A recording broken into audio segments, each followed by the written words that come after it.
یہ ہے بنیر کے عاقل یوسف زئی جو پڑھائی کی خاطر سڑکوں پر چابڑی اٹھا کر ڈونٹس بیچا کرتے تھے۔ ان کی محنت رنگ لائی اور اب یہ UET سے تعلیم حاصل کر کے انڈسٹریل انجینئر بن گئے ہیں۔ میں نے ڈونٹس بھیجے ہے اور عام دیہڑی بھی کی۔ 12 بجے تک میں کالج اٹینڈ کرتا تھا، پھر بعد میں جا کے جو ہے شام تک میں اپنے ہاسٹل میں ویٹر ہوا کرتا تھا۔ تعلیمی اخراجات پورا کرنے کے لیے آپ نے منزلیں کب سے بیچنا شروع کی؟ 2009-10 سے یہاں شروع کی اور ساتھ ساتھ جو ہے اپنا تعلیم جاری رکھا۔ تو جب میٹرک پاس کیا، ٹاپ کیا، اس میں پہلی پوزیشن آئی تو میں نے جو ہے فردر ایجوکیشن پرسو کرنے کے لیے پشاور کا رخ کیا اور ساتھ ساتھ جو ہے ڈونرز بھی بیچنے لگا اور یہ بھی کرا۔ آپ کے گھر والوں کو یہ پتہ نہیں تھا کہ آپ منزلیں بیچتے ہیں؟ یہ تو ضروری بات ہے کہ مطلب میرے والدین جو ہے ان کے وجہ سے آیا تھا میں۔ اچھا، آپ کے والدین جو ہے کیا کرتے ہیں؟ میرے والد صاحب جو ہے وہ محنت مزدوری کر رہے ہیں۔ اچھا، مزدوری کرتے ہیں تو اس لیے وہ آپ کے اخراجات برداشت نہیں کر رہے، تو آپ مائگریٹ ہوئے یہاں پہ؟ یس تو اسی دوران میرے ساتھ جو ہے ایک بندہ ملا، محمد عمیر خان اس کا نام تھا، تو اس نے جو ہے میرے جو کالج کے ایڈمیشن تھے اس میں ہیلپ کی۔ یہ بتائیں آپ کیا کام کرتے رہے ہیں اپنی ایجوکیشن کے ساتھ؟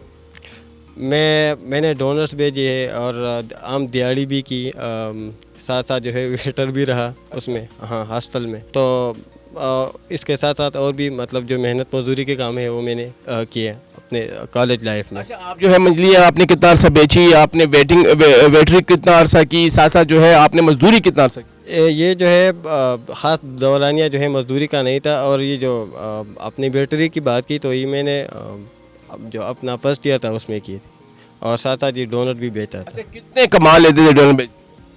کوئی 400-500 پر ڈے۔ 400-500 پر ڈے کما لیتے تھے تو کتنا گزارا ہو جاتا تھا؟ سیریسلی جو ہے اگر آپ جو ہے اپنے فوڈ ایکسپینسز، ایکوموڈیشن یہ سارے جو ہے نکال دے تو یہ مشکل ہوتا تھا کہ ساتھ جو ہے ایجوکیشن کے فیسز بھی بھرے۔ تو اس لیے جو ہے مجھے کالج میں جو ہے اسکالرشپ ملا کہ میں پری پڑھتا تھا۔ اچھا، آپ جو ہے اپنے اخراجات خود پورا کرتے تھے یہ محنت مزدوری کر کے، اس کے علاوہ آپ نے یہ بھی بتا دیں کہ آپ نے کس کالج کو کس سن میں ٹاپ کیا، اس کے بعد جو ہے یہ بتائیں۔ اپنا فرسٹ ایئر جو ہے وہ 2017 میں ٹاپ کیا، پھر جو ہے سیکنڈ ایئر جو ہے گلوبل آیا، گلوبل میں بھی میرے الحمدللہ پوزیشن اچھی رہی۔ بعد میں جو ہے پھر میرا UET میں فرسٹ میرٹ لسٹ میں نام آیا ایٹا کلیئر کرنے کے بعد، اور الحمدللہ یونیورسٹی میں بھی جو ہے میرا تھرو آؤٹ بیچ انڈسٹریل ڈپارٹمنٹ کے جو 18 بیچ تھا اس میں میرا سیکنڈ پوزیشن رہا۔ اچھا، کتنا ٹائم دیتے تھے اپنی جو محنت مزدوری کے ساتھ ساتھ ایجوکیشن؟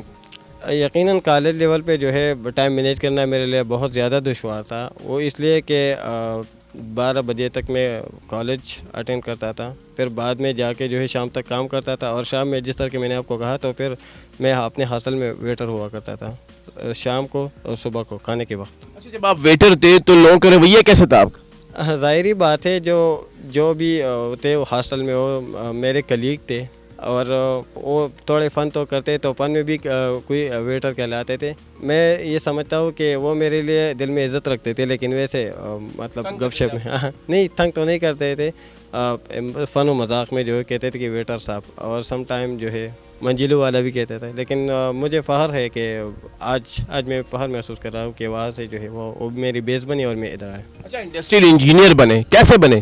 سٹارٹ میں میرا یہ تھا کہ میں جو ہے انجینئر بنوں، تو اسی کو جو ہے پرسو کر کے اسی آئیڈیا کو لے کر میں آگے بڑھا، اور الحمدللہ اسی پہ جو ہے اللہ تعالیٰ نے کنسسٹنسی دی۔ آج کل جو ہے پاکستان میں تھوڑے وہ ہے انڈسٹری لیول پہ تھوڑے مسئلے تھوڑے بہت ہے، تو میں انشاءاللہ اپنا ریسرچ کنٹریبیوٹ کروں گا اس حوالے سے، ایکیڈیمک اس سے، اور ساتھ ساتھ جو ہے جس طرح کے لوگوں نے میرے ساتھ سپورٹ کی یہاں تک لے آنے میں، تو میں انشاءاللہ کوشش کروں گا کہ بہت سے ایسے لوگ ہوں گے ہماری سوسائٹی میں، بچے ہوں گے جو انڈر پریویلیج ہوں گے، ان کو جو ہے وہ پریویلیجز نہیں ہوں گے ایجوکیشن کے لیے، تو کوشش کروں گا انشاءاللہ کہ ان کو سپورٹ کروں اور ان کو آگے لے کے بڑھوں۔ اچھا عاقل، جب آپ اسٹڈی بھی کرتے تھے، ساتھ ساتھ مزدوری بھی کرتے تھے، منزلیاں بیچتے تھے، ویٹر تھے آپ، تو یہ بتائیں آپ کو کوئی شرم محسوس نہیں ہوتی تھی اس میں؟ میرے خیال میں اس میں کوئی شرمندگی کی بات نہیں، اور میں نے فخر محسوس کیا، لیکن میں جو ہے شرمندہ نہ رہا، اور الحمدللہ جو ہے اس نے رزلٹ بھی دکھایا۔ اچھا، بہت سے ایسے لوگ لڑکے ہوتے ہیں جو مطلب ان کو شرم محسوس ہوتی ہے، وہ نہیں کر پاتے، ان کو کیا کہیں گے؟ جو یوتھ میں جتنے بھی لڑکے ہیں تو میں ان کو جو ہے یہ وہ باور کرنا چاہتا ہوں کہ چاہے جو بھی کام کریں اس میں شرمندگی محسوس نہ کریں، صرف کنسسٹنسی جو ہے اپنا اختیار کرے اور اپنے لیے ایک ٹارگیٹ فیوچر پلان جو ہے وہ وضع کرے، ٹارگیٹ جو ہے وہ کرے تو انشاءاللہ اچیو کرنا آسان ہو جائے گا، لیکن کنسسٹنسی ہونی چاہیے، اور اگر ساتھ ساتھ جو ہے آپ کوئی کام کرتے ہو تو اس میں کوئی بھی شرم آپ نے نہیں محسوس کرنی، حلال اور جائز کام میں۔